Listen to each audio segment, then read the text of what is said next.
تو اس دھرتی پر ایک ہی زبان تھی ڈاکٹر طاہر القادری کی. اس نے کہا خبردار مسلک کی وجہ سے کسی کو کافر نہ کہو، انفرادی فعل کی وجہ سے پورے مسلک کو کافر نہ بناؤ، جو کلمہ پڑھتا اس کے ایمان کا خیال کرو. تو یار لوگوں نے کہا اچھا آپ ان کو کافر نہیں کہتے، پھر آپ بھی کافر ہیں. نحمدہ ونصلی ونسلم علی رسولہ النبی الامین الکریم الرؤوف الرحیم. اما بعد اعوذ باللہ من الشیطان الرجیم. بسم اللہ الرحمن الرحیم. قال اللہ تبارک و تعالی فی القرآن المجید حتی اذا بلغ اشدہ وبلغ 40 سنہ صدق اللہ مولانا العظیم وصدق رسول النبی الکریم. مولا صلی وسلم دائما ابدا علی حبیبک خیر الخلق کلہم. اللہم صلی علی سیدنا و مولانا محمد وعلی آلہ وصحبہ وبارک وسلم. قابل صد عزت و تکریم علماء ذی وقار، قائدین و وابستگان تحریک منہاج القرآن، خواتین و حضرات، شرکائے دروس عرفان القرآن، اہلیان جڑا والا، اللہ جل مجدہ کا شکر ہے جس کی توفیق سے تحریک منہاج القرآن جڑا والا اور اس کے فورمز کے زیر اہتمام 5 روزہ دروس عرفان القرآن کی آج ہمیں دوسری نشست میں شرکت کی سعادت نصیب ہو رہی ہے. میری دعا ہے رب کائنات ہم سب کو انوار قرآن اور توجہات صاحب قرآن سے مالا مال فرمائے، اور اس درس قرآن اور نورانی مجلس پر اترنے والے انوار و برکات کی خیرات سے ہمیں دارین میں اپنے کرم سے مالا مال فرمائے. مادیت کے اس دور میں ہمارے ایمانوں کو جلا بخشنے کے لیے ایسی خوبصورت نشستوں کا اہتمام کرنے پر میں جملہ ذمہ داران کو مبارکباد پیش کرتا ہوں. آج کی ہماری گفتگو بڑی اہمیت کی حامل ہے اور تقاضا کرتی ہے کہ بڑی توجہ کے ساتھ سماعت کیا جائے. موضوع گفتگو ہے کہ آج کی ہماری نسل دین سے دور کیوں. ہم قرآن مجید سے کچھ جوانوں کا ذکر پڑھیں گے، احادیث مبارکہ سے کچھ رہنمائی لیں گے، اور پھر آج کے معاشرے میں ہم جان کر جائزہ لیں گے کہ کچھ جوان وہ ہیں جن کا ذکر رب کائنات اور اس کا رسول اپنی زبان سے کر رہے ہیں. ان کی سیرت اور ان کے کردار کی عظمت کیا ہے، اور آج ہمارے معاشرے کا جوان جسے ان کرداروں کا وارث بننا تھا وہ دین سے کوسوں دور کیوں چلا گیا، اس کی وجوہات کیا ہیں، اور پھر اس کی توفیق سے انشاءاللہ العزیز میں اختتام گفتگو پر اس مرض کا علاج اور اس کا حل بھی پیش کروں گا. میں نے سرنامہ کلام میں قرآن مجید کی سورہ الاحقاف اس کی آیہ مبارکہ کا کچھ حصہ تلاوت کرنے کا شرف حاصل کیا. باری تعالیٰ نے ارشاد فرمایا حتی اذا بلغ اشدہ وبلغ 40 سنہ، یہاں تک کہ جب وہ اپنی جوانی کی عمر کو جا پہنچتا ہے اور پھر 40 سال کی پختہ عمر کو جا پہنچتا ہے. انسانی زندگی کے مختلف مراحل ہیں. آپ جانتے ہیں کہ اس دنیا میں پیدا ہونے سے انسانی زندگی کے سفر کا آغاز نہیں ہوتا، بلکہ دنیا میں آنے سے پہلے بھی کسی نہ کسی شکل میں یہ کسی جہان میں انسان موجود تھا. اور اسی طرح انسان کا اس دنیا سے جانا، جاتے وقت بھی انسان کی زندگی کا اختتام نہیں ہوتا، بلکہ کسی اور جہان میں کسی اور روپ میں اس کا سفر جاری رہتا ہے. اس جہان میں جب انسان آیا ماں کے پیٹ سے سفر کا آغاز ہوا، اس سے پیچھے جائیں تو باپ کی پشت سے شروع ہوتا ہے، پھر وہ انسان ماں کے پیٹ میں وقت گزارنے کے بعد اس دنیا میں آتا ہے۔ یہ مرحلے ہیں انسانی زندگی کے، اس کائنات کے۔ پھر اس کا بچپنا ہے، طفولیت کا زمانہ ہے، لڑکپن ہے، جوانی ہے، پھر بالغ عمری ہے، پھر ڈھلتی ہوئی عمر اور ضعیف العمری اور بڑھاپا ہے۔ اس مقام پر رب کائنات نے اس کی زندگی کے کسی اور حصے کو ایڈریس نہیں کیا، اگر کیا ہے تو اس کی جوانی کی عمر کو ایڈریس کیا۔ اس کا مطلب ہے کہ جوانی کی عمر ایسی ہے جسے رب کائنات بطور خاص اپنے قرآن کا حصہ بنا کر انسانیت کو اور کلمہ پڑھنے والوں کو متوجہ کر رہا ہے۔ پھر سورہ یونس ہے، رب کائنات نے ارشاد فرمایا فما آمن لموسیٰ الا ذریۃ من قومہ علی خوف من فرعون وملئہم ان یفتنہم۔ فرمایا میرا موسیٰ علیہ السلام جلیل القدر پیغمبر اپنی قوم کو دعوت ایمان دیتے رہے، مگر افسوس بھرے معاشرے میں نبی کی موجودگی دیکھ کر اور معجزات روشن سورج کی طرح چمکتے ہوئے دیکھ کر بھی قوم ایمان نہ لائی۔ موسیٰ علیہ السلام ان کو چنگلے فرعون سے نکالنا چاہتے تھے، اس کے مظالم کے اس زمانے سے نکال کر امن کی طرف لانا چاہتے تھے۔ اپنے امن اور مستقبل اور رب کے پیغمبر کو دیکھ کر بھی قوم نے ان کی دعوت کو قبول نہ کیا، الا ذریۃ من قومہ، سوائے قوم کے چند جوانوں کے۔ اور ایمان کیوں نہ لاتے تھے؟ علی خوف من فرعون، فرعون سے ڈرتے ہوئے۔ اور کیا ایک ہی فرعون تھا، ایک ہی وجود تھا جس سے لوگ ڈرتے تھے؟ نہ نہ، وَمَلَئِهِمْ، کئی چھوٹے چھوٹے فرعون بھی تھے قوم کے سرداروں اور وڈیروں کے روح۔ اَن یفتنہم،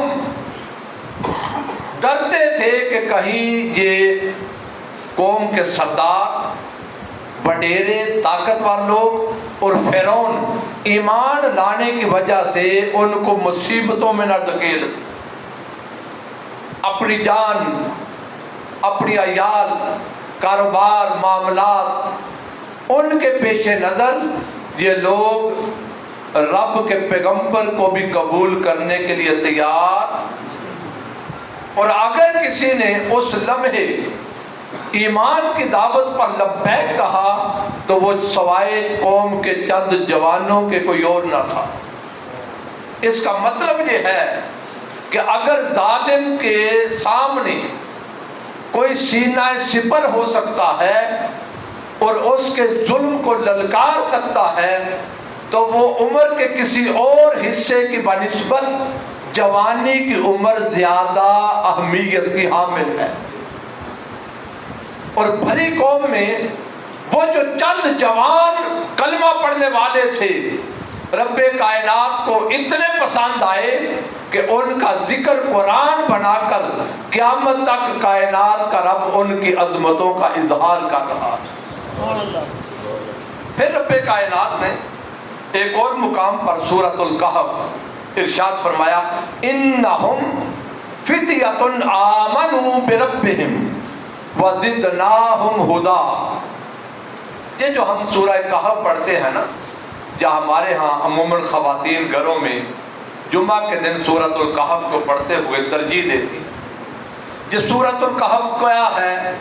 فرمایا انہم فتیۃ آمنوا بربہم، وہ اس زمانے کے چند جوان تھے جو اپنے رب پر ایمان لائے تھے۔ اصحاب کہف جو ایمان بچانے کے لیے اور ایمان کی سلامتی کے لیے ظالم بادشاہ سے اپنے آپ کو بچاتے ہوئے ہجرت کرتے ہوئے نکل کھڑے ہوئے تھے۔ ان کے ایمان کی سلامتی اور ایمان کے بقا اور تحفظ کے لیے ایک سفر کرنا، ہجرت کرنا رب کو اتنا پسند آیا، وَزِدْنَاهُمْ هُدًى، رب کہتا ہے ہم نے ان کے لیے نور ہدایت میں اضافہ فرما دیا۔ تو یہاں بھی اگر رب کائنات کسی کا ذکر کر رہا ہے تو وہ کچھ جوان ہیں۔ پھر رب کائنات نے اپنے محبوب علیہ الصلوۃ والسلام کی زبان پاک سے ہمیں کچھ جوانوں کا ذکر پہنچایا ہے۔ آئیے اپنی سماعتوں کو حضور علیہ السلام کے ذکر سے اور حدیث مبارکہ کے نور سے منور اور معطر کرتے ہیں۔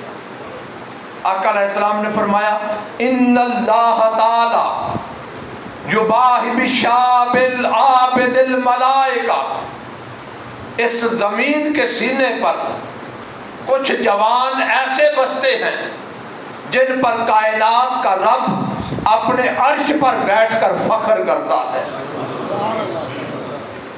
اس مجلس کے جوان بیٹوں اور بیٹیوں سے مخاطب ہوں، اگر خاندان میں کوئی بچہ اچھا منصب حاصل کر لے، والدین اس پر فخر کرتے ہیں ہمارا فلاں بیٹا بڑے کمال کا ہے، اگر کوئی اس سے بھی بڑا منصب پا لے خاندان کے لوگ فخر کرتے ہیں، اگر کوئی تھوڑا اور مقام بلند کر لے تو گاؤں، شہر، قبیلہ، برادری کے لوگ فخر کرتے ہیں، اگر کوئی ترقی اور عظمت کے زینے اور طے کر لے ملک اور ملت کے لوگ فخر کرتے ہیں۔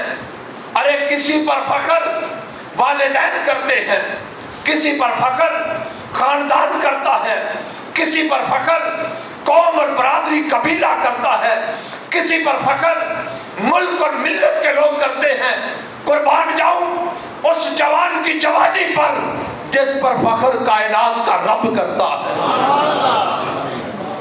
اور اس کے فخر کرنے کا عالم کیا ہے۔ ایسے نہیں کہ وہ عرش پہ بیٹھ کے کسی کو دیکھ کر مسکرائے اور اس کی عظمت کا اقرار کر لے، نانا الملائکہ، رب آسمانی کائنات میں فرشتوں کو جمع کرتا ہے، فرشتوں کو جمع کر کے اپنی زبان الوہیت سے کسی کا ذکر کرتا ہے، اس ذکر کو سننے والے گروہ ملائک ہوتے ہیں، ذکر کرنے والی زبان الوہیت کی ہوتی ہے اور اس زبان پر ذکر جوان کا ہوتا ہے، کسی بیٹے، کسی بیٹی کا، کسی جوان کا۔ اور رب کہتا کیا ہے، یقول، آقا علیہ السلام نے فرمایا، رب کائنات فرماتا ہے اے فرشتو انظروا الی عبدی، وہ زمین پر جڑا والا کی سرزمین پر میرا ایک بندہ رہتا ہے، ایک بندی رہتی ہے، ارے فرشتو اسے دیکھو تو صحیح، اس نے میرا حیا کرتے ہوئے تارک شہوتہ من اجلی، اس بندے نے میرا حیا کرتے ہوئے اپنی ترک شہوات کر دی۔ کائنات کا رب اس کا کردار اور اس کی عظمت دیکھ کر فرشتوں میں بیٹھ کر خوش ہوتا ہے۔ قربان جاؤں اس جوان کی جوانی پر، اس بیٹے کی پاک دامنی پر، اس بیٹی کی پاکیزہ سیرت و کردار پر، اور سلام ہے ان والدین کو جنہوں نے ایسی تربیت کی کہ کائنات کا رب ان جوانوں سے پیار کرتا ہے۔ میرے عزیزو، ایک لمحے کے لیے یہاں مقام تدبر و غور و فکر ہے کہ جس جوان کی پاکیزہ جوانی دیکھ کر کائنات کا رب فخر کرے، وہ جوان جب قبر اور برزخ میں جائے یا قیامت کے دن جائے، رحمت الہیہ اسے سینے سے نہیں لگائے گی، اس سے پیار نہیں کرے گی۔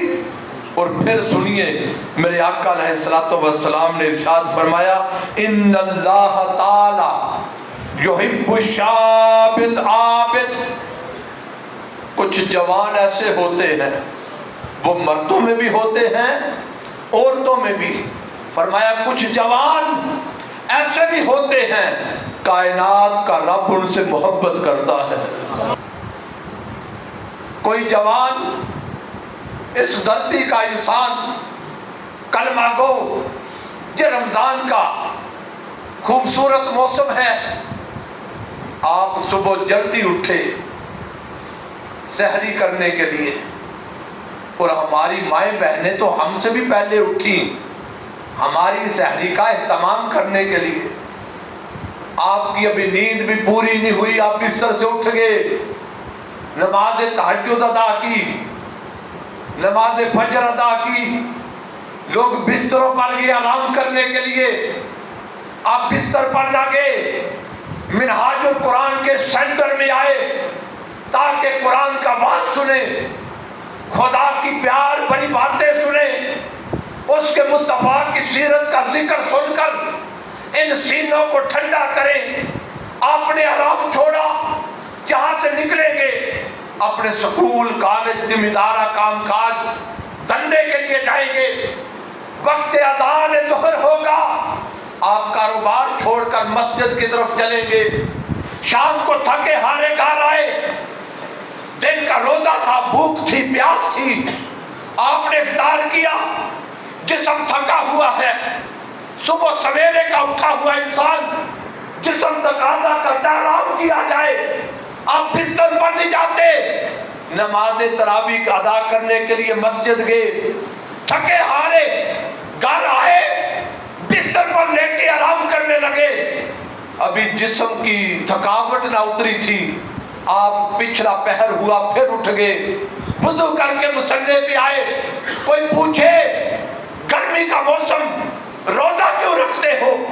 نہ پیاس کی فکر، نہ کھانے کا فکر، تو حالت ایمان جوش مارتی ہے، بندہ کہتا مجھے رب سے پیار ہے، میں رب سے محبت کرتا ہوں، کبھی قرآن کی تلاوت، کبھی ذکر اذکار، کبھی پھر دورات، کبھی نمازیں، کبھی تہجد، کبھی تراویح، ارے کس لیے؟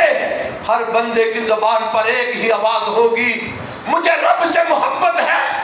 شرط اگر ہر بندہ اپنی کمائی سے کبھی صدقہ کرے، کبھی خیرات کرے، کبھی زکوٰۃ دے، غریب پروری کرے، کبھی دین سیکھنے کے لیے چلے، کبھی مصلی پہ جائے، ارے لوگوں کس لیے؟ ہمیں مولا سے پیار ہے، قربان جاؤں اس رب سے بھی پوچھو، مولا کوئی اس کائنات میں ایسا بھی ہے جس سے تو رب ہو کر پیار کرتا ہو؟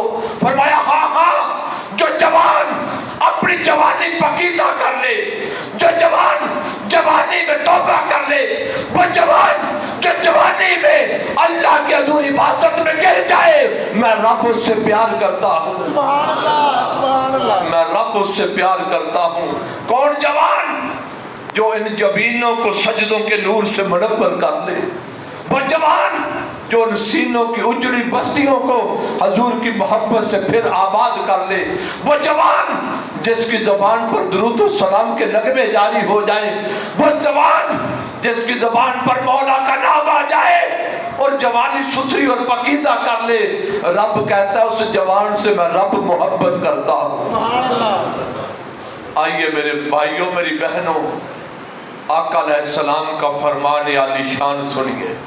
فرمایا قیامت کا دن ہوگا، سورج چمکنے والا ہمارے سروں کے قریب آ جائے گا، اس کی تپش، اس کی حدت آگ برسا رہی ہوگی، انسانی جسم اس حدت کو برداشت نہیں کر سکے گا، پگھل جائے گا، پسینے سے شرابور، یہ انسان مارا مارا پھرے گا، کوئی سایہ مل جائے، اس سورج کی برسنے والی آگ سے بچ جاؤں۔ حضور نے فرمایا اس دن علیہ السلام کوئی سایہ نہیں ہوگا، کسی کو سایہ نصیب نہیں ہوگا۔ آقا سورج آگ اگل رہا ہے جس میں انسانی برداشت نہیں کر سکتا، کوئی رحمت کا نظر، کرم کے بادل برسا دیجئے۔ فرمایا اس دن اگر سورج کی تپش سے بچنا چاہتے ہو تو 7 قسم کے لوگ ہیں جن کو رب کائنات اپنے عرش کا سایہ عطا کرے گا۔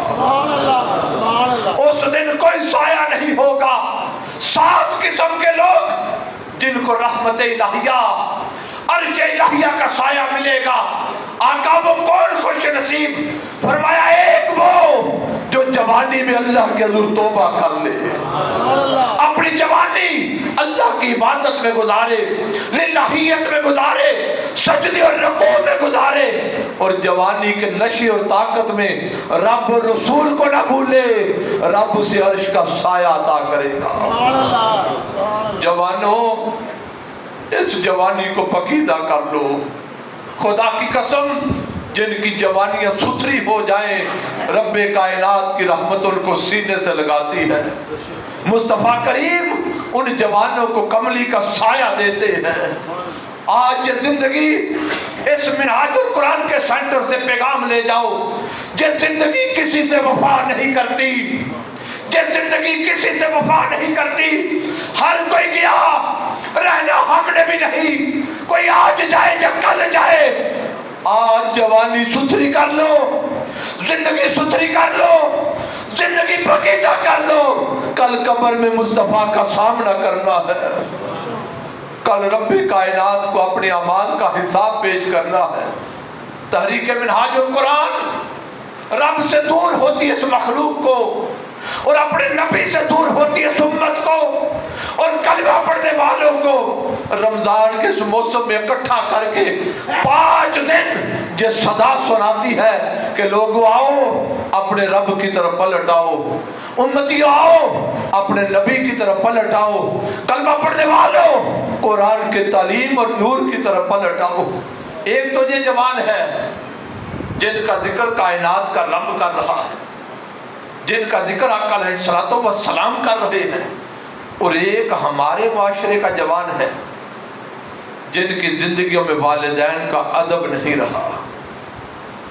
رمضان کے یہ روزے آئے، کیا جوان، کیا بوڑھا، کیا بچہ، ہماری زندگیوں میں رمضان کے روزوں کا حیا بھی نہیں رہا۔ کیا وقت تھا کبھی رمضان کا مہینہ آتا، مسلمانوں کے روزے آتے، کافر لوگ بھی اپنی اولادوں سے کہتے مسلمانوں کے روزے ہیں، خبردار، بازاروں میں کھانا پینا منع ہے، مسلمانوں کے جذبات کی قدر کرنا۔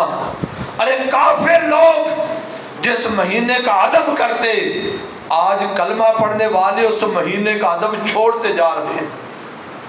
جتنے بیٹھے ہیں نا سفید بالوں والے میرے بات کی تائید کریں گے، 2 3 4 دہائی پیچھے چلے جائیں، اگر کسی نے روزہ نہ رکھا ہوتا تو اسے کھاتے پیتے بھی شرم آتی تھی، کہتا تھا کوئی دیکھ نہ لے، لوگ کیا کہیں گے، کمرے میں چھپ کر کھاتا تھا۔ اور آج ہم روزہ بھی نہیں رکھتے اور کھاتے پیتے شرم بھی نہیں آتی۔ بازاروں میں نکلو، جا ٹرانسپورٹ اسٹیشن پہ جاؤ، جدھر جاؤ، لوگ اتنے جرت مند ہو گئے، اتنے بے باک ہو گئے، رب رسول کا شریعت کا حیا نہیں رہا، روزے کے مہینے میں روزوں کا حیا نہیں رہا، اور سریعام کھاتے پیتے نظر آتے ہیں۔ جب شریعت کا یوں مذاق اڑایا جائے تو پھر رب کی رحمت نہیں آتی، اس کی گرفت اور عذاب آتا ہے۔ خدا کے لیے لوگوں اپنی اولادوں پر توجہ دو۔ یہ رمضان کے 4 دن آئے، ہم دوڑتے بھاگتے مسجد کی طرف چلے، ادھر رمضان گزرا، عید کا دن آیا، مسجدیں خالی ہو گئی، مسجدیں ویران ہو گئی، اور قرآن ثواب کی خاطر پڑھنے لگے۔ رمضان میں یاد آیا مرنا ہے، نیکیاں بڑھ جاتی ہیں، قرآن کھول لیا، تلاوت کرنے لگے۔ رمضان گزرا، قرآن کو غلاف میں لپیٹ کر الماری میں رکھ دیا، اور اب حال تو یہ ہو گیا ہماری زندگیوں میں قرآن صرف 2 موقعوں پہ یاد آتا ہے۔ قرآن کے صرف 2 کام رہ گئے، ایک بیٹی کی رخصتی کا وقت آئے قرآن کا سایہ کر دیا، دوسرا عدالت یا پنچایت میں سچی جھوٹی قسم کھانے کا وقت آیا، قرآن کا سہارا لے لیا۔ اب قرآن یا بیٹی کی رخصتی کے لیے یا جھوٹی سچی قسم کھانے کے لیے، اب قرآن سے ہمارا شغف نہ رہا، کیا کبھی من میں آیا ثواب کمانے کے لیے قرآن کھول کر پڑھنے لگے، اتنی آیتیں پڑھ لو اتنا ثواب مل جائے گا۔ ارے کیا قرآن صرف ثواب کے لیے آیا تھا؟ قرآن لپیٹ کر بیٹی کی رخصتی کے لیے سایہ دینے آیا تھا؟ اور اللہ ماشاءاللہ ہمارا تو حال یہ ہے کہ اکثر کو قرآن پڑھنا بھی نہیں آتا، اور جو کہتے ہیں نا پڑھ لیتے ہیں، قرآن پڑھنے والوں سے پوچھو ان کو صحیح پڑھنا بھی نہیں آتا، اور جو اکا دکا پڑھ لیتے ہیں ان کو یہ بھی نہیں پتا کہ قرآن کیا رہا ہے۔ عربی زبان ہے، ہم صرف ثواب کے لیے پڑھتے ہیں، پھر جو کوئی بھی ترجمہ سمجھ لے اس کی زندگی میں عمل نظر نہیں آتا۔ لوگوں، ہم قرآن سے دور ہو گئے، ہمارا تعلق صاحب قرآن سے کمزور ہو گیا۔ رمضان کا مہینہ آیا، روزہ رکھا، جھوٹ بولنے لگے تو ایک لمحے کے لیے رک گئے کہ میرا روزہ خراب نہ ہو جائے۔ کیا رمضان اس لیے تھا کہ روزے کا حیا کرتے ہوئے جھوٹ بند کر دیا جائے، رمضان میں نشہ روک دیا جائے، ظلم روک دیا جائے، ادھر رمضان مکمل ہو، ہماری زندگیاں پھر اسی رنگینے میں کھو جائے؟ آج ہمارا حال تو یہ ہے۔ اس کی بڑی خوبصورت مثال صاحب زاویہ اشفاق احمد نے دی ہے۔ فرماتے ہیں کہ میں جاب کے سلسلے میں کسی جگہ بیرون ملک تھا، اور میری کولیگ ایک غیر مسلم خاتون تھی، کافرہ۔ جب رمضان کا مہینہ آیا میں نے روزے رکھنے شروع کیے، اور اس خاتون نے 2-4 دن دیکھا کہ اشفاق صاحب دفتری اوقات میں نہ لنچ کرتے ہیں، نہ برنچ کرتے ہیں، نہ کوئی ریفریشمنٹ لیتے ہیں، نہ کھاتے ہیں، نہ پیتے ہیں۔ اس نے پوچھا، اشفاق صاحب میں دیکھتی ہوں آپ نے کوئی دفتری اوقات میں کھانا پینا چھوڑ دیا، ریفریشمنٹ لینی چھوڑ دی، کیا وجہ ہے؟ تو اشفاق صاحب کہتے ہیں میں نے بتایا بی بی یہ ہمارے روزے کے دن ہیں، رمضان کا مہینہ ہے، رمضان کے مہینے میں ان اوقات میں ہم کوئی چیز استعمال نہیں کرتے، کھاتے پیتے نہیں، خود کو کھانے پینے سے بچاتے ہیں۔ اس بی بی نے پوچھا، اشفاق صاحب کیا روزہ صرف کھانے پینے سے روکتا ہے؟ میں نے کہا نہیں خاتون، یہ کھانے پینے سے ہی نہیں، یہ جھوٹ سے بھی روکتا ہے، غیبت سے بھی روکتا ہے، چغلی سے بھی روکتا ہے، فحش کلامی سے بھی روکتا ہے، گالم گلوچ سے بھی روکتا ہے، بے ایمانی سے بھی روکتا ہے، حرام کھانے سے بھی روکتا ہے، حرام پینے سے بھی روکتا ہے۔ الغرض میں نے اس خاتون کو اسلامی احکامات بتائے۔ اس بی بی نے ایک ٹھنڈی آہ بھری ہے، توجہ ہے میری جڑا والا بات، نیند تو نہیں آ رہی؟ اس بی بی نے ایک ٹھنڈی آہ بھری، کہنے لگی اشفاق صاحب آپ تو خوش قسمت لوگ ہیں جن کو صرف ایک مہینہ ان برائیوں سے بچنا ہوتا ہے، ہم کافروں کو تو پورا سال بچنا پڑتا ہے۔ ارے کلمہ پڑھنے والوں، رمضان آیا، ہماری زندگیاں بدل گئی، کردار بدلنے لگے، اخلاق سنورنے لگے۔ ادھر رمضان گزرا، ہماری زندگیاں پھر اسی رنگینیوں میں کھونے لگی۔ رمضان اس لیے تو نہیں آیا تھا کہ ایک مہینے کے لیے بدلو اور 11 مہینے پھر اس کی مخالفت کرو۔ رمضان تو اس لیے آیا تھا جو رنگ رمضان میں چلا ہے یہ تیرے 11 مہینوں میں بھی نظر آئے، جو رات اٹھ کر مصلی پہ جانے کی عادت ہے یہ بقیہ 11 مہینوں میں بھی پڑ جائے، جو تلاوت قرآن، درود پاک، حلقات درود اور آج اللہ اللہ کی صدائیں جو رمضان میں بلند ہوتی ہیں یہ تیرے سال میں نظر آئے۔ اور میں ایک جملہ کہنے لگا ہوں، اگر تمہارے دلوں میں محفوظ ہو سکے، خلیل بھائی آپ کی نظر کر رہا ہوں، میرا جملہ ضائع نہ کرنا۔ رمضان اس لیے آیا تھا لوگوں، اپنی زندگی رمضان بنا لو، زندگی رمضان بنا لو۔ جو زندگی رمضان بنا لے خدا اس کی موت عید بنا دیتا ہے۔ زندگی رمضان بنا لو، جس کی زندگی رمضان بن جائے رب اس کی موت عید بنا دیتا ہے۔ عید ہوتا ہے خوشی کا موقع، بندہ جانے لگتا ہے، گھر والے روتے ہیں، عیال روتی ہے، یہ جا رہا ہے، جانے والا مسکراتا جھومتا جاتا ہے، کہتا ہے جس نبی پر درود و سلام پڑھتا تھا ملاقات کا وقت آ رہا ہے۔ وہ جاتا ہوا خوش ہوتا ہے جس مولا کو سجدے کرتا تھا اس کے جلوے اور دیدار کے جام پینے کا وقت آ گیا۔ تو میرے عزیزوں، رمضان تو اس لیے آیا تھا، اپنی زندگیاں رمضان بناؤ۔ ہم نے مہینہ تو رمضان بنایا، 11 مہینے رمضان بھول گئے۔ خدا کے لیے لوگوں، زبانی جمع خرچ سے کام نہیں چلے گا۔ جس صرف نعرے ہماری زبانوں پہ رہ گئے، جو ہونا عشق مصطفیٰ، تو زندگی فضول ہے۔ ہم کال کے غازی ہیں، کردار کا شخص سوال کوئی نہیں رہا الا ماشاءاللہ۔ تحریک منہاج القرآن ان کلمہ پڑھنے والوں کو دعوت دیتی ہے، ارے کال والو، حال کی دنیا میں آنے کا وقت آ گیا۔ کال والو، کال اور حال جمع کر لو، رحمت الہیہ متوجہ ہو جائے گی۔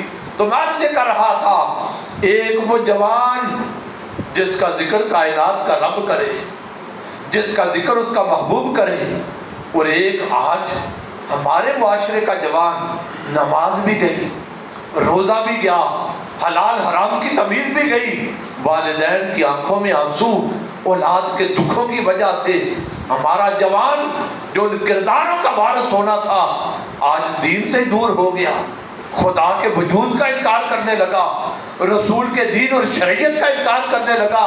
ارے کیا وجہ ہے؟ جوانوں کی زندگیوں میں دین نہیں رہا، نماز نہیں رہی، کردار نہ رہا، تقویٰ نہ رہا، طہارت نہ رہی۔ اس کی کیا وجہ ہے؟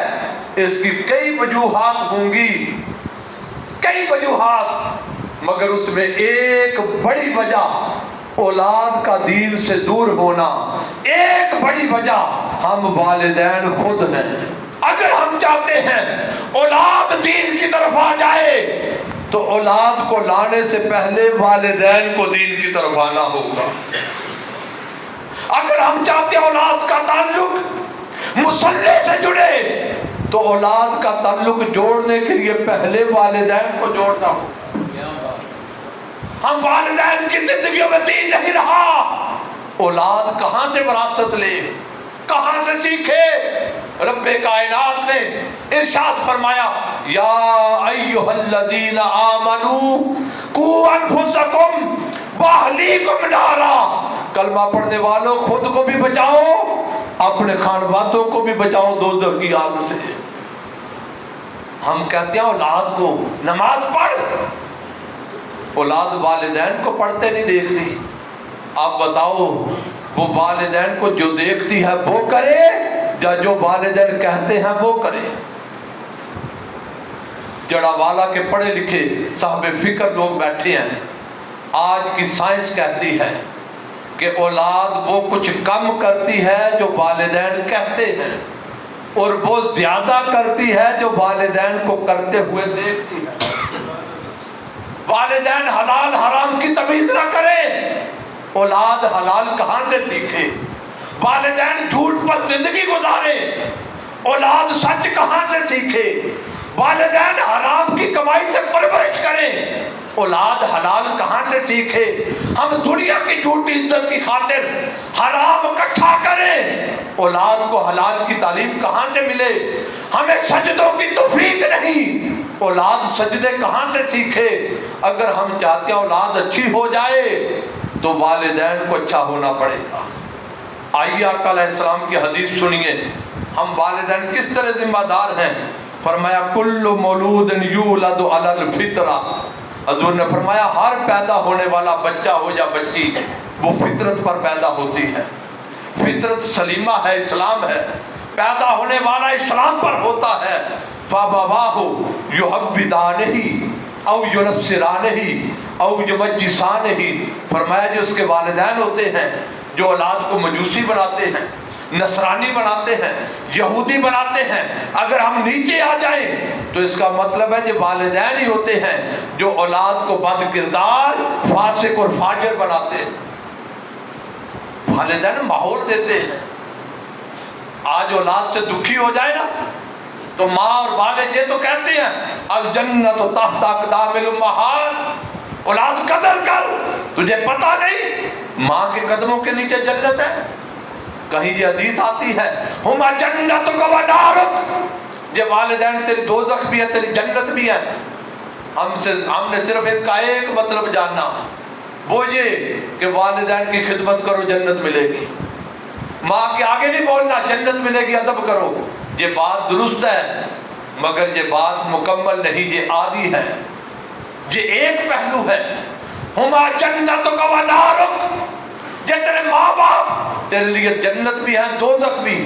اس کا صرف یہ مطلب نہیں ان کی خدمت کا جنت ملے گی، اس کا مطلب یہ بھی ہے کہ والدین تربیت ایسی کریں اولاد دوزخ میں جا نہ سکے. ہم تربیت بھول گئے، صرف خدمت میں جنت دیتے ہیں. ان کی تربیت ایسی کرو وہ جنت میں جائے دوزخ میں جا نہ سکے. ہم اس پہلو پہ توجہ نہیں دیتے. اور اگر ہم اولاد کے کردار کے لیے سنجیدہ ہوتے کہ اولاد اچھی ہو، صاحب کردار ہو، تو پھر اپنے رسول کے اس فرمان کو نہ بھولتے. حضور نے فرمایا علیہ السلام، توجہ کرنا جڑا والا والو اور جتنے والدین بیٹھے ہیں اس مجلس میں، فرمایا عورت سے شادی 3 وجہ سے ہوتی ہے. اگر ہم سنجیدہ ہو، اولاد اچھی ہو، ہم اس پر توجہ کرتے، ہم نے توجہ نہیں کی. فرمایا عورت سے شادی 3 وجہ سے. ایک، عورت کے خاندانی قد کاٹ، وراثت، جائیداد، اس کا مال دے کر شادی کی جاتی ہے. دوسرا، عورت کا حسن اور جمال، خوبصورتی کی وجہ سے شادی کی جاتی ہے. تیسری، دینداری. حضور نے فرمایا میرا کلمہ پڑھنے والوں، تم صرف جائیداد اور حسن نہ دیکھنا، اس کا ایمان اور کردار دیکھنا. آج ہم جب بیٹے کی شادی کرنے لگے نا، والدین رشتہ ڈھونڈیں، تو ہماری پہلی ترجیح کردار نہیں ہوتی، ہماری پہلی ترجیح تقویٰ نہیں ہوتا، دین نہیں ہوتا. ہم پوچھتے ہیں خاندان کیسا ہے، قبیلہ کیسا ہے، جائیداد کتنی ہے. بیٹی آئے گی، جہیز کیا لائے گی، جہیز میں کیا دیں گے. ہم نے مال کو ترجیح دی، خاندانی قد کاٹ اس کو ترجیح دی. ہم نے دینداری کو نظر انداز کیا، کردار کو نظر انداز کیا. جب ایسی بیٹی بیاہ کر بہو بنا کر لائے جسے دین کا پتہ نہیں، شریعت کا پتہ نہیں، خدا رسول کا پتہ نہیں، اس کی آگوش میں جو اولاد پلے گی، آج اس اولاد کو دیکھ کر کیوں روتے ہو؟ جو بیجا تھا وہی کاٹنے کا وقت آیا. غریب کی بیٹی صاحب کردار ہو، اللہ رسول کا حیا کرنے والی، پاکیزہ کردار ہو، ہم اس کا رشتہ کبھی نہیں مانگتے. یہ غریب ہے دیں گے کیا، اس سے ملنا کیا ہے. میرے عزیز، ہم نے دین کو نظر انداز کیا اور بیٹیاں وہ لے کر آئے. میں والدین سے مخاطب ہوں، جب والدین اور ماں رات بھر ڈرامے اور فلمیں دیکھے، یوٹیوب پر فلمیں ڈرامے دیکھے اور چینل پہ بیٹھ کر، ڈش انٹینا پر بیٹھ کر، ایل پر بیٹھ کر رنگین زندگی گزارے، مجھے بتاؤ اولاد کو سجدے کہاں سے ملے گے؟ کیا زمانہ تھا والدین کا تعلق خدا اور رسول سے ہوتا تھا. مائیں صبح اٹھتی، وضو کر کے پہلا کام مصلی پہ آتی، نماز پڑھتی، سجدہ کرتی، اور نماز پڑھ کے مصلی سے اٹھتی نہیں تھی، وہی قرآن کھولتی، تلاوت کرتی. بچہ بچی چھوٹا ہوتا، ماں وہی آغوش میں لیتی، فیڈنگ بھی کرواتی، دودھ بھی پلاتی، اور اپنے بچے کو قرآن کی لوری بھی سناتی. اپنی گود میں درود و سلام کی گٹی اس کی گٹی میں جاتی، اسے لوری سناتی. وہ بچہ 2-4 سال ماں کی گود میں قرآن پڑھتا، سنتا، دیکھتا ماں کو، گھر کا ماحول دیکھتا، اور بچہ تھوڑا چلنے پھرنے لگتا، بڑا ہوتا، استاد کے پاس انگلی پکڑ کے لے جاتے. استاد محترم، بچہ چلنے لگ گیا، بات سمجھنے لگ گیا، کرنے لگ گیا، اسے بسم اللہ کروا دے. استاد کے پاس مکتب میں پہلے دن بچہ آیا، استاد نے کہا بیٹے پڑھ بسم اللہ الرحمن الرحیم. بچے نے وہ آیا تھا پہلے دن، استاد نے بسم اللہ پڑھائی، پہلے دن آنے والے بچے نے 7-10 پارے کی تلاوت کر دی. استاد دھنگ رہ گیا، بیٹے مکتب پہلے دن آئے ہو، اتنے پارے کہاں سے سیکھ لیے؟ عرض کرتا استاد محترم، مدرسہ تو پہلے دن آیا ہوں، یہ 7 10 17 پارے ماں کی آغوش میں سیکھ آیا۔ جب والدین قرآن پڑھتے تھے اولادوں کو قرآن وراثت میں ملتا تھا، گھر کے ماحول سے قرآن ملتا تھا، تربیت قرآن کے نور سے ہوتی تھی۔ آج والدین سوتے ہی لیٹ ہیں، صبح آنکھ ہی نہیں کھلتی، 10 11 بجے دن کا آغاز ہوتا ہے، نمازیں گئی، تلاوت گئی، خدا رسول کا یاد کرنا گیا۔ بتاؤ یہ اولاد دین کہاں سے سیکھے؟ کیا زمانہ تھا ماں اتنی پاکیزہ کردار کہ بیٹے کو بغیر وضو کے کبھی دودھ نہ پلاتی۔ جب ماں دودھ وضو کر کے پلائے بیٹا معین الدین چشتی اجمیری نہ بنے تو کیا بنے؟ کیا ماں تھی جو اتنی کردار کی پاکیزہ ام الخیر ماں فاطمہ ہو، باپ ابو صالح جنگی دوست ہو، بیٹا عبد القادر جیلانی نہیں بنے گا تو کیا ہوگا؟ ماں سجدوں والی ہو، بیٹا فرید الدین گنجے شکر نہ بنے تو کیا بنے؟ ارے ماں بی بی راستی ہو، بیٹا سلطان باہو بنتا ہے۔ ماں اور باپ کا تعلق مسلح سے ہو، رات ہزاریہ اللہ اللہ کرتے گزرے اور باپ پچھلے پہر غلاف کعبہ پکڑ کر کہے مولا ایک بیٹا دوئے جو تیرے نبی کے دین کی خدمت کرے، حضور کی امت کی چاکری کرے، اور رات رو رو کر رب سے بیٹا مانگے۔ وہ بابا سوئے، مدینے والا خواب میں آئے، کہے فرید الدین رب نے دعا قبول کر لی، رب بیٹا دے گا، نام محمد طاہر رکھنا۔ ماں باپ کے علم کی وراثت، کردار اور تقوی، راتوں کی اللہ اللہ کی صدائیں، بیٹا اس زمانے کا مجدد ڈاکٹر محمد طاہر القادری بن رہا۔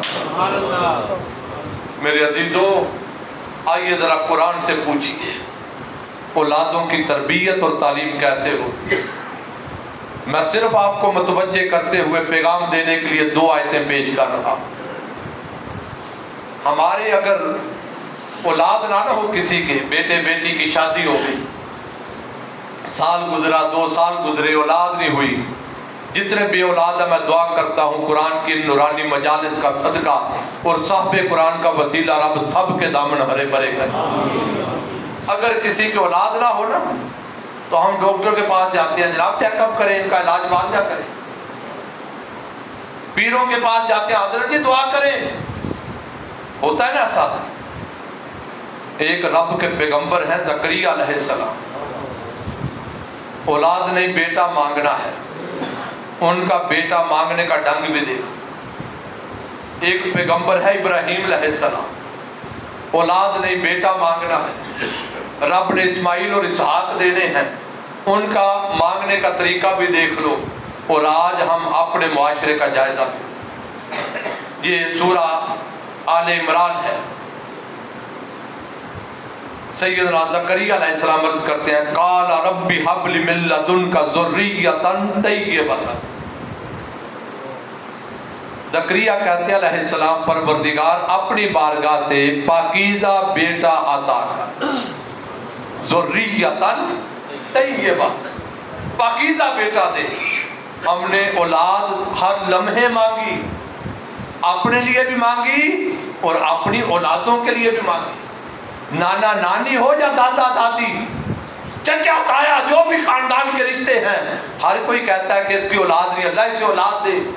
والدین کہتے ہیں مولا اولاد دے، مگر کبھی کسی کی زبان پہ نہیں آیا کہ مولا پاکیزہ اولاد دے۔ ابراہیم علیہ السلام سے پوچھئے، انہوں نے بھی اولاد مانگی، عرض کیا ربی حب لی من الصالحین، مولا بیٹا دے مگر صالح دے، اجلا کردار، پاکیزہ کردار۔ جب ابراہیم صالح مانگے تو رب اسماعیل ہی دے گا نا، جب زکریا پاکیزہ مانگے رب یحییٰ دے گا۔ ہم نے نہ کبھی صالح مانگا، نہ کبھی پاکیزہ مانگا، نہ کبھی صاحب کردار مانگا۔ بتاؤ ہم نے قرآن کے وارث ہونے کا حق ادا کیا؟ عزیزان محترم آئیے، نپولین نے کہا تھا کہ تم مجھے اچھی مائیں دے دو میں تمہیں اچھی قوم دے دوں گا۔ قوم اور مستقبل مائیں بناتی ہیں، اگر ماں صاحب کردار ہوگی تو اولاد میں جھلک نظر آئے، باپ پاکیزہ کردار ہوگا، اولاد میں جھلک نظر آئے گی۔ ہمارے والدین میں جب یہ چیزیں نہ رہیں تو بتاؤ اولاد کہاں سے لائے؟ آئیے پھر ذرا اولاد کو اگر ہم چاہتے ہیں پاکیزہ کردار ملے اور اولادیں اچھی ہو جائیں تو پھر ہمیں اولادوں کو اچھا ماحول دینا ہوگا۔ یہ والدین کی ذمہ داری ہے۔ آج بچہ ہو جائے نا خوشحال ہے تو اچھے تعلیمی ادارے میں بھیجیں گے، اچھے انسٹیٹیوٹ میں پڑھائیں گے، اچھی کالج یونیورسٹی کا انتخاب کریں گے۔ یہ اولاد کا حق ہے۔ اللہ نے وسائل دیا تو اچھی جگہ پڑھاؤ، مگر میرے عزیزوں اولاد کی تربیت میں اچھا ماحول دینا یہ بھی والدین کی ذمہ داری۔ ابراہیم علیہ السلام کا بیٹا بھی چھوٹا تھا اسماعیل، انہوں نے کیا کیا؟ اپنی اولاد کی تربیت کے لیے فرمایا ربنا انی اسکنت من ذریتی بواد غیر ذی زرع عند بیتک المحرم۔ اپنا بیٹا اور بیوی بے آب ہو گیا وادی ویران، نہ کھانے کو نہ پینے کو نہ قریب کوئی انسانی جان، بنجر علاقے میں چھوڑ کر آئے اور آ کر مکہ شہر میں چھوڑا، عند بیتک المحرم، تیرے حرمت والے گھر کے پاس، کعبہ کے پڑوس میں قرب میں چھوڑ کر آئے۔ کیوں؟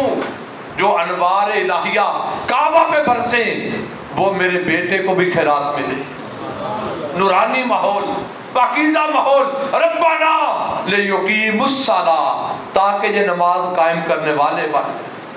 ابھی بچپنا ہے بیٹے کا، وہ عمر جو ہم لاڈ اور پیار میں برباد کرتے ہیں، ابھی بچہ ہے، ابھی سے پتہ ہی کیا ہم اس زندگی کو برباد کرتے ہیں۔ وہی تو عمر ہوتی ہے اولاد کی تربیت کر کے اس کی شخصیت بنانے کی۔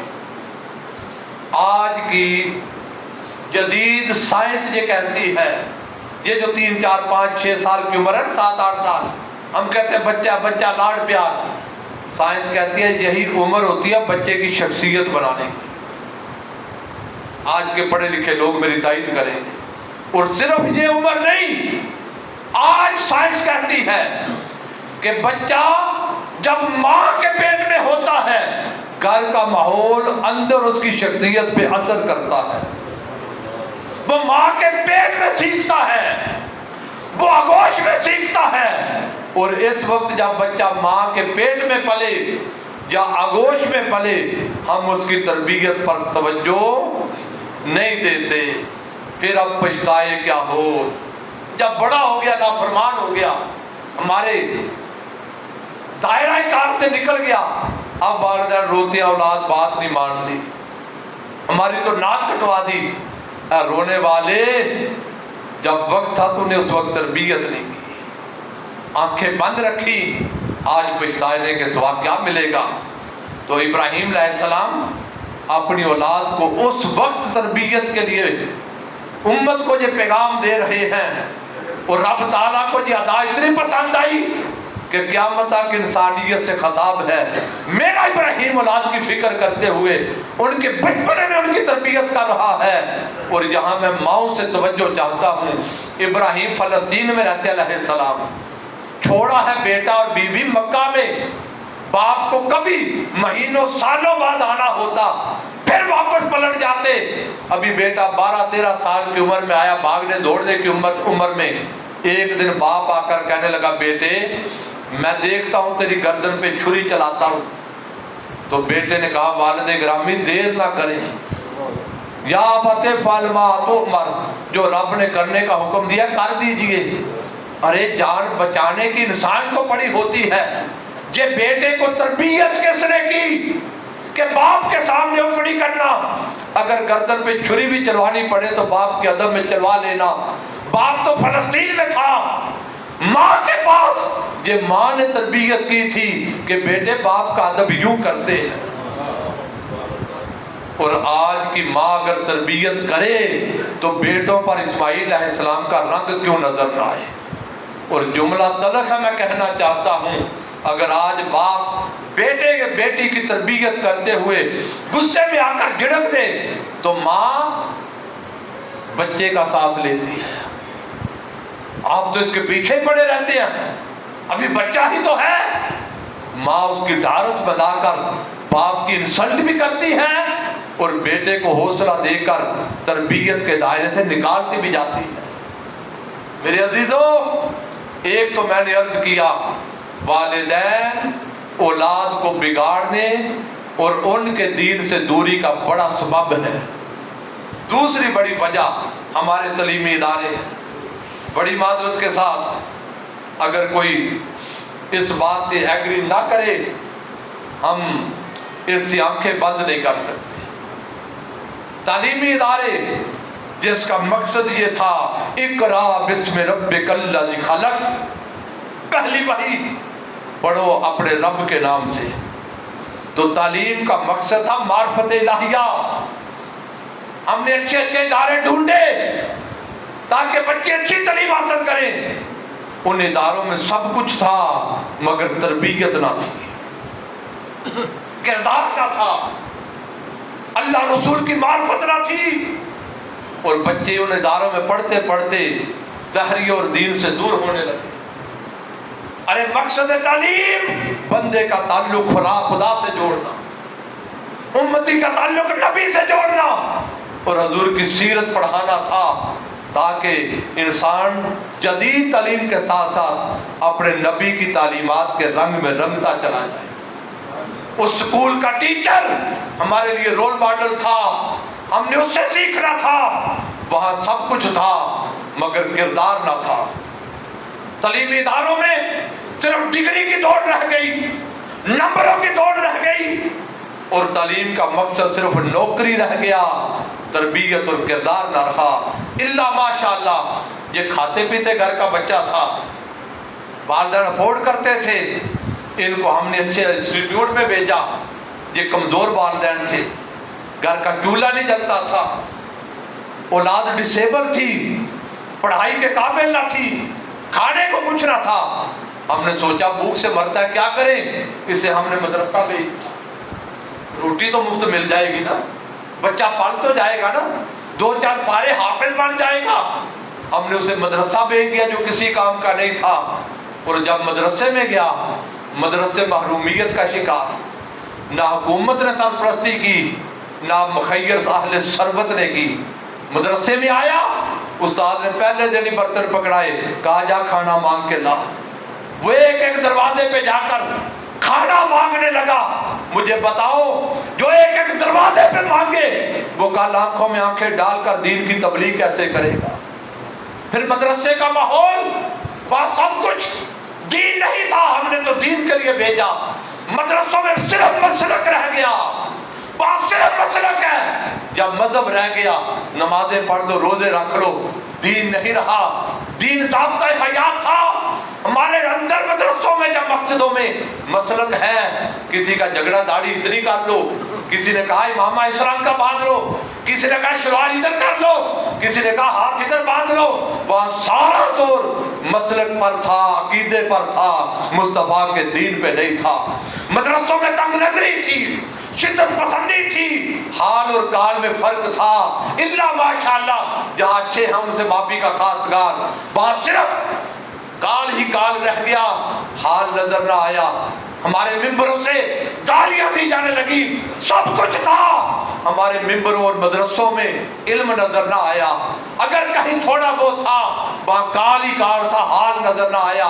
جب بچہ یہاں آیا، جب ماں کی گود میں سیکھ رہا تھا، دین وہاں بھی نہیں۔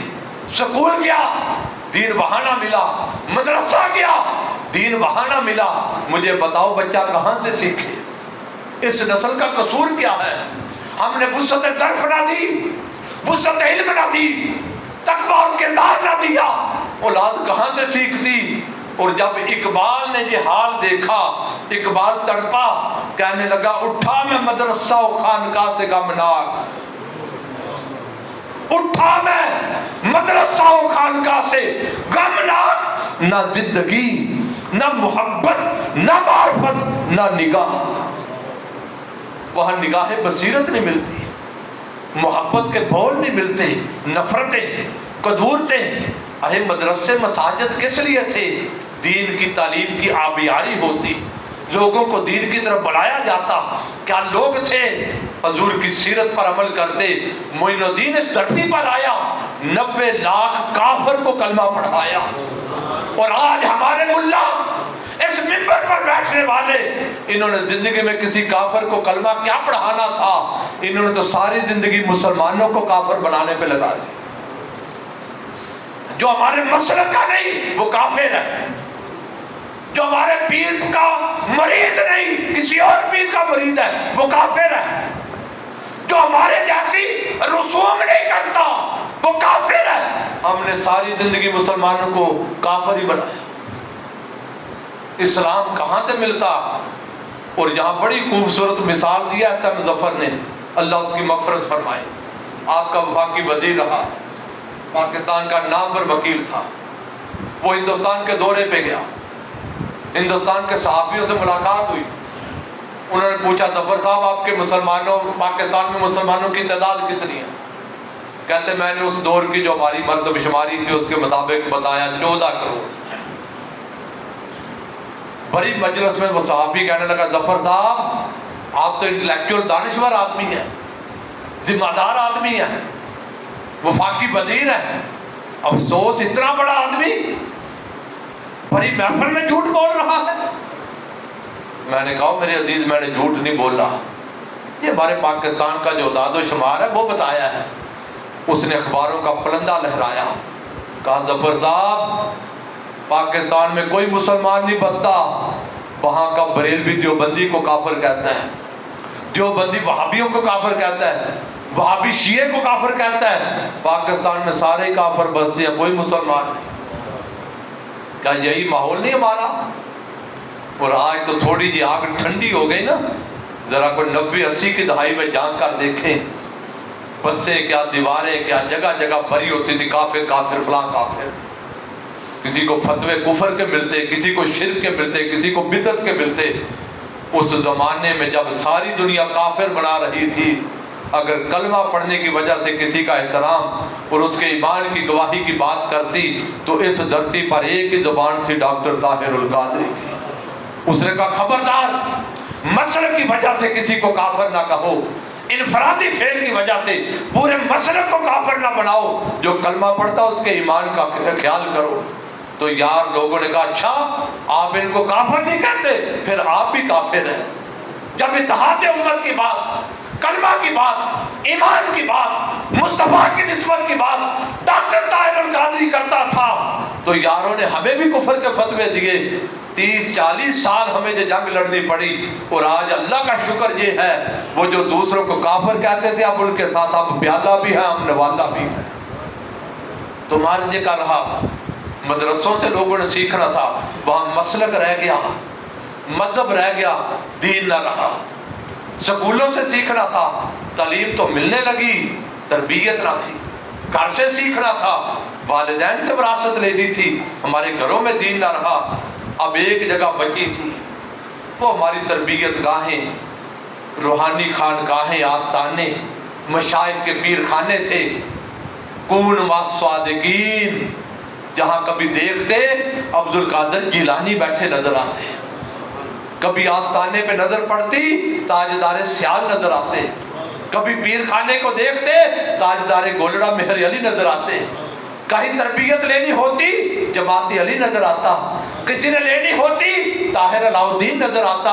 اور آج مجھے کچھ کہنے کی حاجت اور ضرورت نہیں، جہاں سے آستانوں سے تربیت لینی تھی. اقبال کہتے ہیں اب حال یہ ہے میراث میں آئی ہے انہیں مسند ارشاد، میراث میں آئی ہے انہیں مسند ارشاد، زاغوں کے تصرف میں ہے عقابوں کے نشیب. وہاں سب کچھ تھا مگر کردار اور دین نہ تھا. وہاں صرف بزنس تھا، کاروباری دندے تھے، اور ساری تصوف روحانیت صرف لوگوں کے جن نکالنے اور جادو ختم کرنے پہ. کل تصوف کا نچوڑ ہمارے زمانے میں اس کا جادو ہے. اس کو جن پکڑ گئے، بس ان کے یہ طبیعت تو ٹھیک ہو جائے گا، یہ اگربتی جلاؤ ٹھیک ہو جائے گا، یہ طبیعت اتنا ہدیہ دے دو شفا ہو جائے گی. ہماری کل تصوف طبیعت اور دم کے گرد گھومنے لگی. اخلاق گیا، کردار گیا، اصلاح احوال گیا، تزکیہ گیا، اللہ رسول کی معرفت گئی. مرید تو اس لیے ہوئے تھے کہ پیر صاحب آپ نے کون سے راستے پہ چل کے مولا کو منایا ہے، وہ راستہ ہمیں بھی سکھائے۔ پیر نے مولا کو منانا سیکھا ہی نہیں، وہ مریدوں کی تربیت کیسے کرے؟ آج کا جوان بیٹا اور بیٹی مارا مارا پھرتا ہے، کہاں جائے؟ وہ ہر طرف سے مایوس ہو کر معاشرے میں آیا، معاشرے نے سکھانا تھا۔ معاشرے کا حال آپ سارے مجھ سے زیادہ جانتے ہیں، جو کسر رہ گئی تھی موبائل نے نکال دی۔ فیس بک، واٹس ایپ، انٹرنیٹ کی دنیا، گوگل کی دنیا، انہوں نے اخلاق بھی برباد کر دیے۔ اور دنیا نے، والدین نے، اولادوں کو ضرورت تھی، ماحول دینا تھا، مگر ان کی تربیت اور ان کے کرداروں پر نظر کس نے رکھنی تھی؟ میرے عزیزو، آج ہم پریشان ہیں، بچے کیا کریں، کہاں جائیں، کس کی نظر لگ گئی؟ اگر ہم چاہتے ہیں اولادیں سنور جائیں تو ان کی تربیت کا ماحول دینا ہوگا، اور تربیت ماحول کے بغیر نہیں ہوتی۔ ہمیں کوئی ماحول چاہیے جہاں سے ہمارے کردار بدلیں، ہمارے اخلاق بدلیں، خدا اور رسول کی معرفت ملے۔ کلمہ پڑھنے والوں ساروں کی ذمہ داری ہے، آپ خود اپنے اپنے گلی محلے میں دعوت دیں، آؤ بیٹوں چلیں جہاں اصلاح کی بات ہوتی ہے، آؤ بھائیوں چلیں جہاں عقیدے کا تحفظ ملتا ہے، جہاں حضور کی سیرت اور محبت ملتی ہے، جہاں مولا سے تعلق جوڑنے کی بات ہوتی ہے، جہاں نفرت، رنجش اور کدورت نہیں، اتحاد اور محبت کی بات ہوتی ہے۔ اپنے لوگوں کو لاؤ، اور جو 2-3 نشستیں باقی ہیں اس کا فائدہ اٹھاؤ۔ میری دعا ہے رب کائنات آپ سب کو سلامت رکھے۔ وما علینا الا البلاغ المبین۔